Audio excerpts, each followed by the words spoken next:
کچھ حسن عمل پاس نہیں پھر بھی یقین ہے، کچھ حسن عمل پاس نہیں پھر بھی یقین ہے، بخشش کا وہ مژدہ جو سنائے تو عجب، بخشش کا وہ مژدہ جو سنائے تو عجب کیا، جب گرمی محشر سے کوئی بچ نہ سکے گا، جب گرمی محشر سے کوئی بچ نہ سکے گا، دامن میں اگر اپنے چھپائیں تو عجب،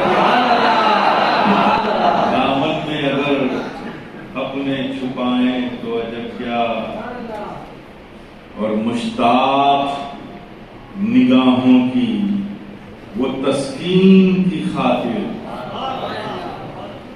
مشتاق نگاہوں کی وہ تسکین کی خاطر، خدا کے اگر جلوہ دکھائیں تو عجب کیا، خدا کے اگر جلوہ دکھائیں تو عجب کیا، وہ حاصل جنہیں آقا کی غلامی کا شرف ہے،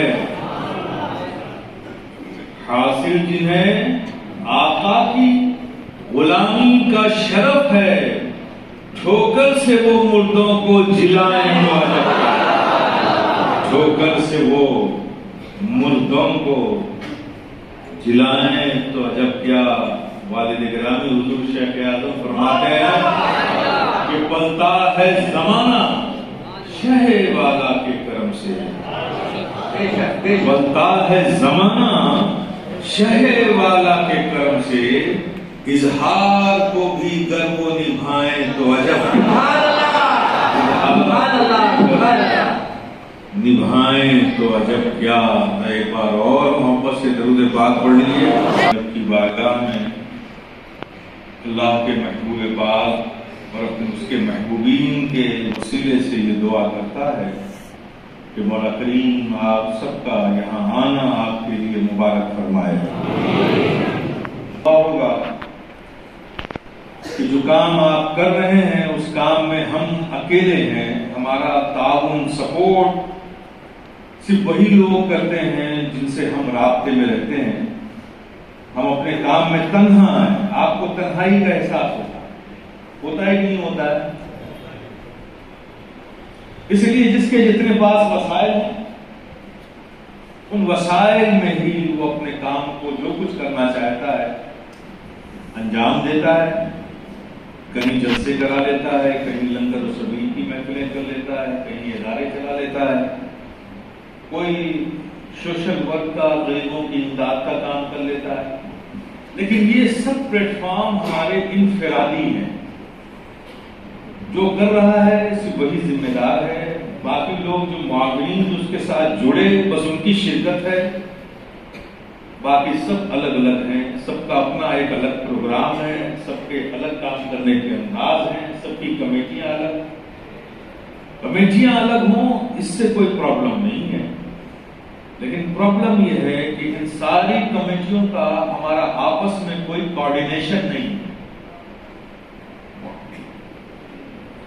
کمیٹیوں کے نام ہم نے الگ کیا رکھے کہ ہم جماعت سے ہی الگ ہو گئے، یہ اس کی کمیٹی، یہ اس کی کمیٹی، یہ میری کمیٹی، یہ ان کی تنظیم۔ مجھے تو نہیں لگتا کہ ساری تنظیمیں، سارے ویلفیئر سوسائٹی، سارے مدارس کے انتظامیہ امور کے ذمہ داران سال میں ایک بار بھی مل کر بیٹھتے ہوں اور یہ گفتگو کرتے ہوں کہ بھئی ہمارے شہر کے لوگوں کی ضرورت کیا ہے، دینی ضرورت کیا ہے، ملی ضرورت کیا ہے، قومی ضرورت کیا ہے، چلیے ہم یہ کرتے ہیں، یہ ضرورتیں ہیں تو اس میں ہم یہ کرتے ہیں، آپ یہ کر لیجیے، آپ کے مدرسے کا معیار تعلیم یہ ہے، بچے یہاں تک پڑھتے ہیں، چلیے اس کے آگے ہم کوشش کرتے ہیں۔ کیا ایسا کوئی کوارڈینیشن آپ کے درمیان ہے؟ کیوں نہیں؟ اگر کام ہم سب اللہ کی رضا کے لیے کر رہے ہیں، میں آج کے وقت میں اگر لگانے کے لیے مجبور ہوں، زبان سے دعویٰ تو ہم سب کا یہی ہے کہ ہم سب رب کے لیے کر رہے ہیں، لیکن حقیقت حال اس بات کی گواہی دیتا ہے کہ یقیناً کام تو ہم دین کے نام پر کر رہے ہیں، لیکن اللہ کی رضا ہماری اس کام کا مقصود ہے، یہ شیور نہیں، تلخ حقیقت ہے، اسے قبول کیجیے۔ اگر ہم سب کا مقصد اور کام کرنے کا مقصود یہ ہوتا کہ ہم یہ جو کام کر رہے ہیں دین کے لیے، کام کر رہے ہیں خدمت خلق کے لیے، اور ان سب کا مقصد اللہ کی رضا حاصل کرنا ہے، اگر یہ سب کا مخلصانہ ارادہ ہوتا، نیک نیتی کے ساتھ اگر یہ ہمارے دلوں میں یہ بات ہوتی، تو یقیناً ہم سب کو مل بیٹھ کر گفتگو کر کے پھر دینی اور ملی خدمت کو پروگرام ترتیب دے کر کام ہم کرتے ہوئے نظر آتا نہ کیا جائے، یقیناً اس کام کا اثر ایک محدود دائرے تک رہتا ہے، اس کا اثر زیادہ پھیلتا نہیں۔ آپ نے جو کیا وہ آپ کے محلے اس کے اطراف تک محدود رہا، انہوں نے جو کیا اس وہاں تک محدود رہا، انہوں نے کیا اور سب نے ایک ہی کام کیا۔ تو ایک ہی کام چند مختلف علاقوں میں ہو کر رہ گیا، ضرورتیں تو بہت ساری تھیں، ان ضرورتوں پہ نہ کسی کی توجہ گئی نہ کسی پہ نظر گئی، تو ظاہر ہے کہ ہمارے خرچ بھی ہو رہے ہیں، آپ کی محنت بھی ہو رہی ہے، آپ کا وقت بھی جا رہا ہے، آپ کاوشیں بھی کر رہے ہو، لیکن اس کا اثر جتنا ہم حاصل کر سکتے تھے وہ ہم نہیں کر پا رہے ہیں۔ اس کی وجہ کیا ہے کہ ہم متحد نہیں۔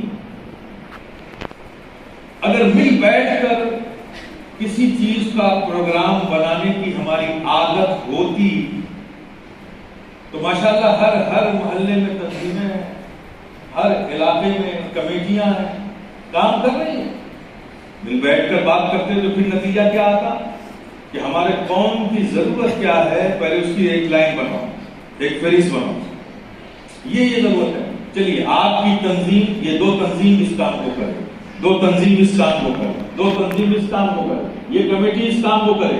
اگر اس طرح سے ضرورتوں کو ہر کمیٹی بانٹ لیتی تو کتنا بڑا کام ہو جاتا، ہوتا نہیں ہوتا۔ تو یہ آپ متحد کیوں نہیں ہو پا رہے ہیں؟ کیوں نہیں ہو پا رہے؟ اس کی بنیادی وجہ یہ ہے کہ تھوڑا سا ہماری سوچ میں کہیں نہ کہیں کمزوری آ گئی۔ سوچ، اگر ہمارا حقیقی مقصود، عملی مقصود زبان سے ہم کہتے ہیں اور کرتے نہیں، لیکن کہیں نہ کہیں ہمارے دلوں میں الگ خیال آتا ہے، اگر وہ خیال نہ آتا، اپنی ذات کا خیال نہ آئے، بلکہ یہ خیال رہتا کہ ہم نے جو کچھ کیا اور ہم جو کچھ کر رہے ہیں، جو کچھ کریں گے، دنیا کو دکھانے کے لیے نہیں، ہم تو صرف اپنے رب کی رضا کو حاصل کرنے کے لیے کر رہے ہیں۔ اگر ہر شخص اس فکر میں مخلص ہوتا تو یقیناً ہماری عادت پھر یہ ہوتی کہ ہم مل بیٹھ کر پروگرام بنا کر اس طرح کے کاموں کو کرتے۔ اس سے کیا ہوا؟ الگ الگ ہونے سے طرح طرح کی بدگمانیاں پھیلتی ہیں، اختلافات ہوتے ہیں، ہمارے ایک ہونے سے اتحاد پیدا ہوتا، الگ الگ ہونے سے اختلاف پیدا ہوتا ہے۔ اس کی ایک حقیقی مثال ہمارے بیچ موجود ہے۔ ہمیں ان سب چیزوں کو ختم کرنا ہوگا۔ دین کے معاملات، دین کے کام دنیا کو دکھانا نہیں چاہیے، کیونکہ وہ تو صرف اللہ کی رضا کے لیے کیا جاتا ہے، اور جو چیز اللہ کی رضا کے لیے کی جاتی ہو، رب تو ہمارا دیکھ رہا ہے۔ جب وہ دیکھ ہی رہا ہے تو دوسرے کو کیا دکھانا ہے؟ اور اگر دوسروں کو دنیا کو دکھانا ہے تو میرے پیارے یہ حقیقت ہے کہ جس کے لیے آپ کام کریں گے، اپنی اس محنت کی اجرت لینے کے حقدار آپ اسی سے ہیں، اور ایک کام کی دو مزدوری نہیں ہو سکتی۔ کام ایک ہے تو مزدوری ایک ہے۔ آپ جس کے لیے کام کریں گے مزدوری اسی سے لیں گے۔ اگر یہ کام آپ نے دنیا کو دکھانے کے لیے کیا ہے تو آپ حق بجانے میں کہ آپ دنیا سے مزدوری لیجیے۔ مالک کی دنیا سے کوئی مزدوری لینے کی آپ تمنا نہیں ہے، جب دنیا کے لیے کیا تھا تو دنیا سے مزدوری لیجیے، لیکن اگر رب کی رضا کے لیے کیا ہے تو یقیناً اس کی اجرت رب عطا فرمائے گا۔ اور ایک کام کی مزدوری دو نہیں ہو سکتی، فیصلہ آپ کو کرنا ہے کہ اس کام کی اجرت دنیا سے لیجیے یا مالک دنیا سے لیجیے، یہ فیصلہ آپ کو کرنا ہے۔ اگر مالک دنیا سے لینا ہے تو پھر دین کے کاموں کو، دنیا کو دکھانے کی چاہت اپنے دلوں سے نکال دیجیے، بس یہ رکھیے کہ میں جو کر رہا ہوں میرا رب اس سے راضی ہو جائے گا۔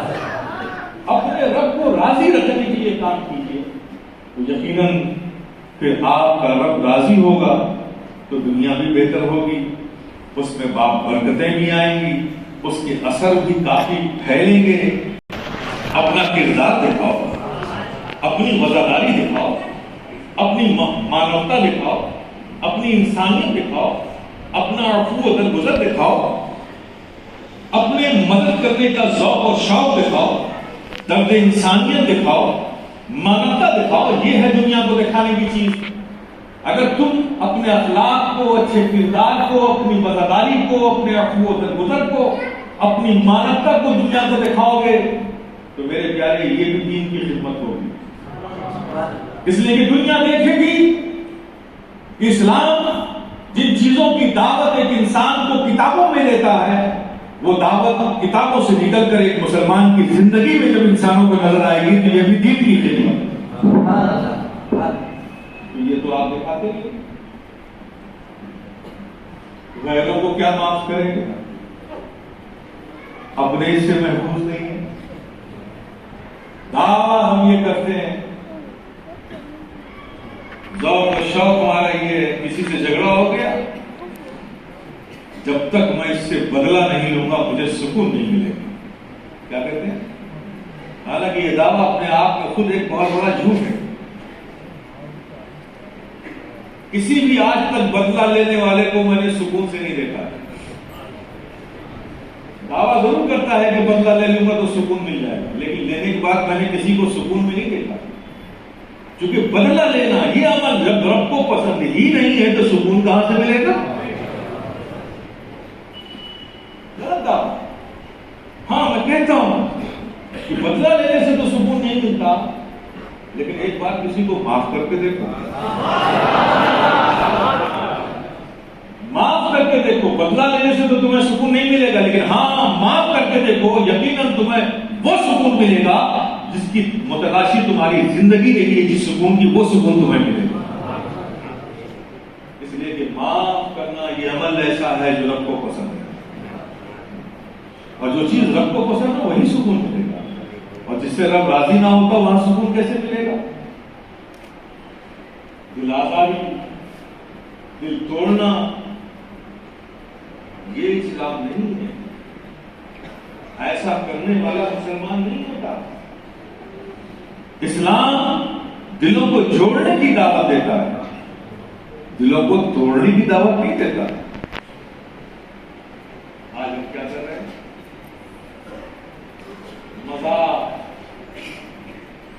مذاق۔ یہ یورپ کے سوری کی طرح ہے، کچھ بھی کر لو سوری، بات ختم ہو۔ ایسے کسی کو ذلیل کرنا ہو ذلیل کر دو، برا مان جائے گا تو ہم نے بھی مذاق کیا، اس کی دل آزاری ہو جائے، اس کے دل ٹوٹ جائے، اس کو ذلیل کر دیا جائے، مذاق۔ یہ ہمارا کلچر ہے، میں اس پر بات کر رہا ہوں، جبکہ اسلام میں یہ مذاق نہیں، یہ ظلم ہے۔ تو اس قوم میں دین بھی بیدار رہتا ہے، زندہ رہتا ہے۔ قوم بکھر جائے گی، قوم میں دین بھی کمزور پڑ جائے گا۔ اس لیے اپنے درمیان اتحاد کا ماحول پیدا کیا، محبتوں کا ماحول پیدا کیا۔ غور کیجئے کہ آپ جس مسلمان کے فالوورز، بلیورز ہیں، جس کے احکام کو مانتے ہیں، جس پر ایمان لائے، جس نبی کی اطاعت قبول کی، جس وحدہ لا شریک کی وحدانیت کا آپ عقیدہ رکھتے ہیں، وہ ہم سے چاہتا کیا؟ 24 گھنٹے ایک دن ہوتے ہیں، وہ ایک دن میں ہم سے کیسی زندگی چاہتا ہے؟ یہ سوچنا ہماری ذمہ داری ہے۔ جیسی زندگی چاہتا ہے.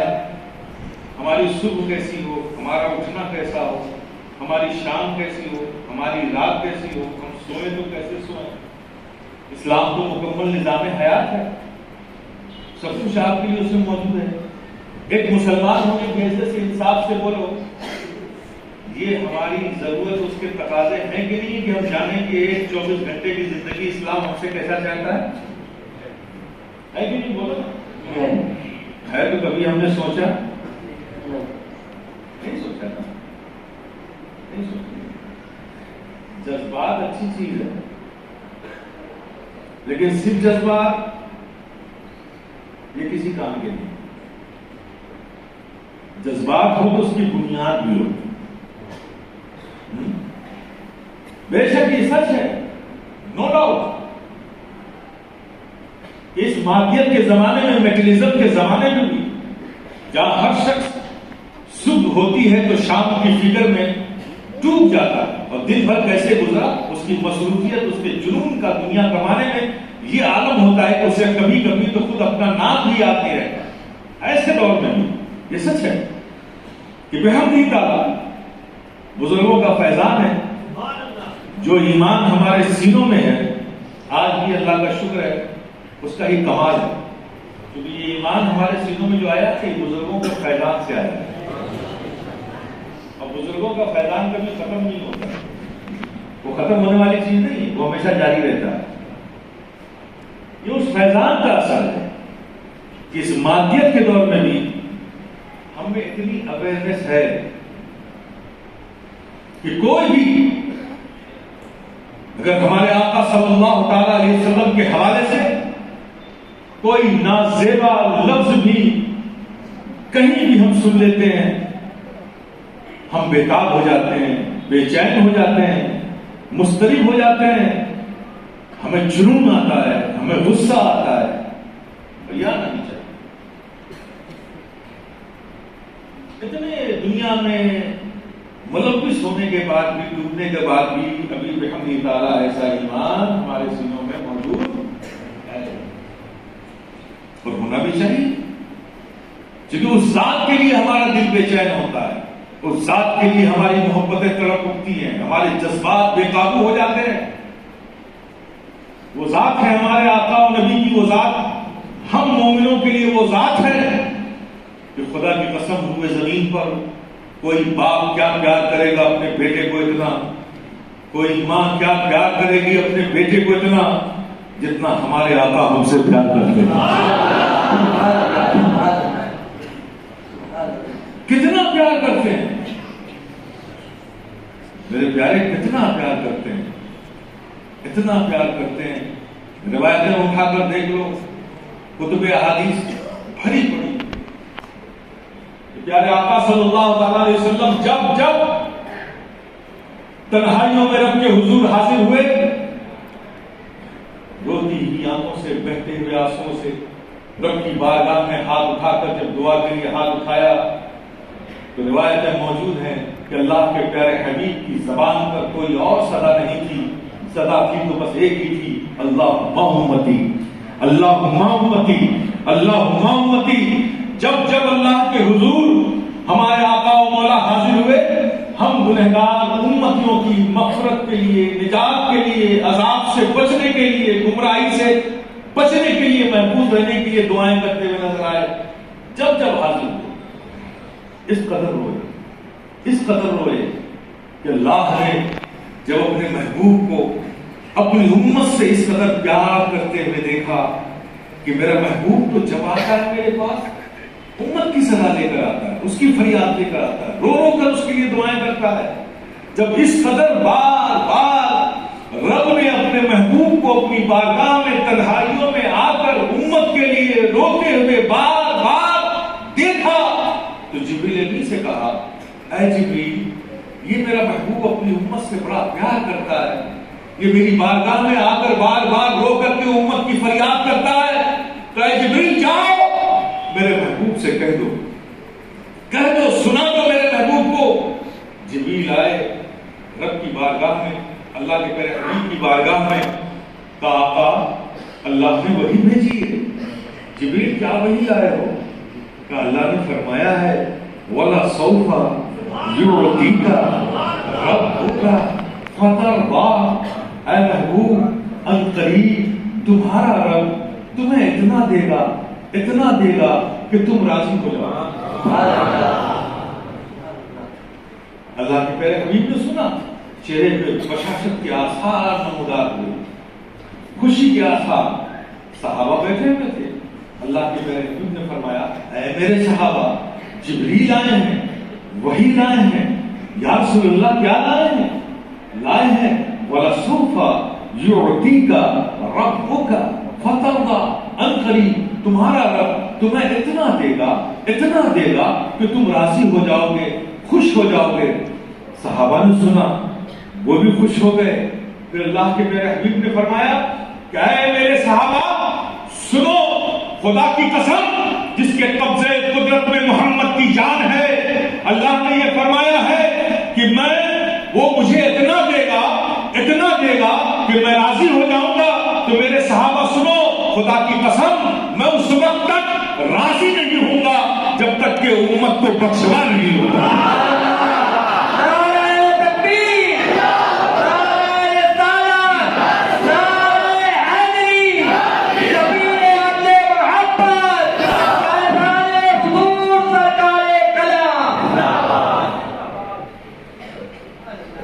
اتنا پیار کرتے ہیں ہمارے آقا، تو جو آقا ہم سے اتنا پیار کرتے ہیں ان کا حق ہم پر ہے کہ نہیں؟ بولو نا میرے پیارے، ہے نا؟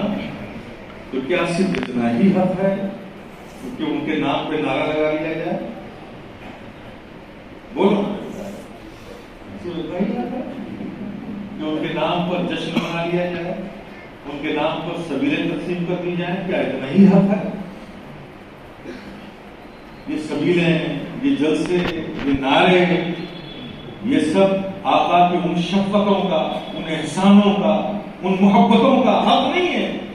یہ جو ہم کرتے ہیں ان سے اپنی محبتوں کا اظہار کرتے ہیں، اور اس اظہار کے عوض اللہ ہمیں برکتوں سے نوازتا ہے، یہ صحیح ہے۔ لیکن یہ نہ سمجھنا کہ حق ادا ہو گیا۔ جو احسان ہماری جانوں پر اللہ کے پیارے حبیب نے کیا ہے، اور جو حشر کے میدان میں شفاعت کر کے کریں گے، ایسی پوری زندگی ہماری قربان ہو جائے، ایسی پھر ہزاروں لاکھوں زندگی اگر اللہ عطا فرمائے تو اللہ کے پیارے حبیب کے احسانوں کا شکر ادا نہیں کر سکتے۔ ہم اس قدر پیار کرتے ہیں ہمارے آقا ہم سے، ان کا حق ہے ہماری جانوں پر۔ تو میرے پیارے، حق ادا کیا ہم نے؟ نہیں کیا نا۔ سوچنا یہی ہے کہ کب کریں گے، کب کریں گے؟ حق ادا کرنا ہے تو میرے پیارے اپنی زندگی کو اس ڈگر پر لاؤ جس پر چلنے سے آقا خوش ہو جائے۔ اپنی زندگی کو اس راستے سے نکالو، اپنے رخ کو اس طرف موڑو، اس طرف مت لے جاؤ جو راستہ، جو روش آقا کی تعلیمات کے خلاف ہو۔ اس راستے، اس روش کو اپنی زندگی کا معمول بناؤ جس سے ہمارے آقا خوش ہو جائیں۔ یقیناً وہ بہت زیادہ تفصیل سے بتانے کی ضرورت نہیں ہے۔ منافقت یہ کسی کو پسند نہیں، منافقت کی عادت ہمیں چھوڑنی چاہیے۔ قرآن اٹھا کر دیکھ لو، مومنین کا ذکر، کافروں کا ذکر، اور تیسرا ذکر آپ کو صرف ملے گا منافقوں کا ذکر۔ ہم یہ سنی اس اعتبار سے کہا جاتا ہے کہ جب اس کا امام سنی ہوتا ہے تو مسجد سنی کہی جاتی ہے، جب اس کا امام وہابی ہوتا ہے تو مسجد وہابی کہی جاتی ہے۔ تو ایسی مسجدوں میں مسلوں پر غیر کھڑے ہو جاتے ہیں، کھڑا کون کرتا ہے؟ کمیٹی کے لوگ۔ اور کمیٹی جب بدل جاتی ہے، جب کمیٹی بدلے گی تو امام بدلے گا۔ اور یہ ان کی پرانی ایک سسٹم ہے ان کا کہ جب کسی مسجد کو یہ ٹارگٹ کرتے ہیں کہ اس مسجد کو اپنے قبضے میں لینا ہے تو سب سے پہلے مقتدیوں کے بیچ یہ بیٹھنا شروع کریں گے۔ دو ایک لوگ آپ کی جماعت میں بھی شامل ہو جائیں گے، جائزہ لیں گے پھر کمیٹی کے جو افراد ہوں گے اس میں جو کمزور کڑی ہوگی اس کو پکڑیں گے، پھر کچھ مقتدیوں کو بتائیں گے یہاں نماز ایسے نہیں، قرات ایسے نہیں ہے، سب ایسے نہیں ہے، وہ ویسے نہیں ہے، سوالات آپ کے بیچ قائم ہوں گے، امام صاحب پڑھتے ہیں تو اس میں یہ غلطی ہے، عوام میں بولیں گے۔ اب مقتدیوں کو تو حال یہ خود کچھ معلوم نہیں، لیکن کوئی سوال دے دو تو سوچے گا بس یہ سوال میں پوچھوں گا تو سب مجھے عالم سمجھیں گے، اب وہ سوال لے کے پڑھنا شروع کر دیں۔ اب اس کی کمزوری کا یہ فائدہ اٹھاتے ہیں، پھر آہستہ آہستہ وہ بات بڑھتی جاتی ہے، پھر 2-4 ممبروں کو اپنی حمایت میں لیتے ہیں، لینے کے بعد مسجد میں لفڑے و جھگڑے شروع ہوتے ہیں، امام بدلو، کمیٹی بدلو، یہ انتظام نہیں، وہ انتظام نہیں۔ پھر اس کے بعد کیا ہوتا ہے، قوم کھڑی ہو جاتی ہے کہ نہیں صاحب ایک نئی کمیٹی ہے، آسانی سے وہ لوگ آ جاتے ہیں جو ان سے موٹیویٹ ہو جاتے ہیں۔ جب کمیٹی کے افراد ہی مذہب قسم سے سلوکیت قسم کے آ گئے تو ظاہر امام بھی بدل گیا۔ آپ کسی بھی مسجد کی تاریخ اٹھا کر دیکھو، اس سے ہٹ کر کوئی کہانی آپ کو نہیں ملے گی، کام نہیں چلے گا، اس میں کلوز ڈالی۔ اہل سنت والجماعت سے تعلق رکھتا ہو، اب اہل سنت والجماعت سے مراد تفصیل دیکھیے۔ ہمارے نزدیک اہل سنت والجماعت سے متعلق وہی فرد ہے جو ہندوستان میں علامہ فضل حق خیر آبادی، سبحان اللہ، محبت امام احمد رضا خان فاضل بریلوی، سبحان اللہ، مسلک اور عقیدے پر، اور بزرگوں میں علامہ حضرت شیخ آل رسول ماہرہ روی، سبحان اللہ، حضرت ہم شبیہ غوث الثقلین اعلیٰ حضرت اشرفی، ان کے مسلک اور عقیدے پر جو ہے وہی ہمارے نزدیک سنی ہے۔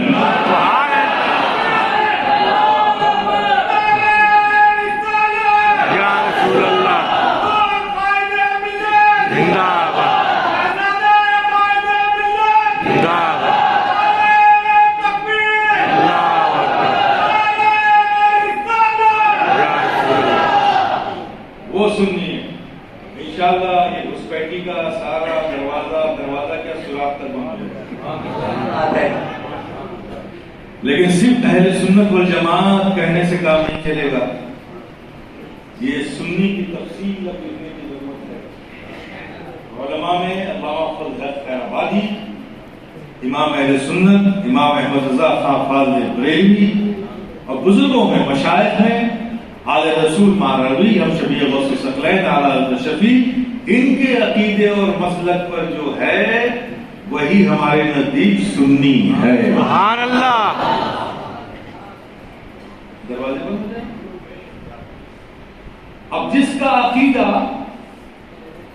کسی بھی زمانے میں منبر ہونے کے بعد پھر بعد میں اس نے پر پکنے نکالے چھپا ہوا تھا، تو جیسے ہی اس عقیدے کے خلاف اس کا عقیدہ ظاہر ہوگا، اس کی یہ بدعقیدگی ہی اس کی ممبرشپ کو یا امام ہو تو امامت کو ختم کر دے گا۔ کسی کو نکالنے کی ضرورت ہی نہیں، خود بخود کرا، یہ بائیلاز میں ڈال دیا، قانون بنا۔ یہ بہت ضروری ہے پیش کرنا، اگر نہیں کریں گے تو کوئی بھی فریب کسی بھی دور میں ہو سکتا ہے۔ دوسرا آپشن یہ بھی ڈالیں کہ اگر کمیٹی کے درمیان کسی بھی دور میں ایسا کوئی تنازع پیدا ہو جائے جو عوامی سطح پر بھی نہ سلجھ رہا ہو، ذمہ داروں کے بیچ میں بھی نہ سلجھ رہا ہو، اور مسجد میں شدید اختلاف بڑھتا جا رہا ہو، جس سے نمازی پریشانیوں کا شکار ہو رہے ہیں، ایک کلاس ڈالیں۔ ایسے حالات میں اگر کمیٹی اور عوام یا امام کا کوئی ایسا مسئلہ آ جائے، تنازع پیدا ہو جائے جو حل نہ ہو پا رہا ہو، تو کلاس ڈالیے کہ ایسے حالات میں جو بھی صاحب سجادہ خانقاہ اشرفیہ ہضمیہ سرکار کلا کا ہوگا، اس وقت اس کا فیصلہ آخری فیصلہ مانا جائے گا۔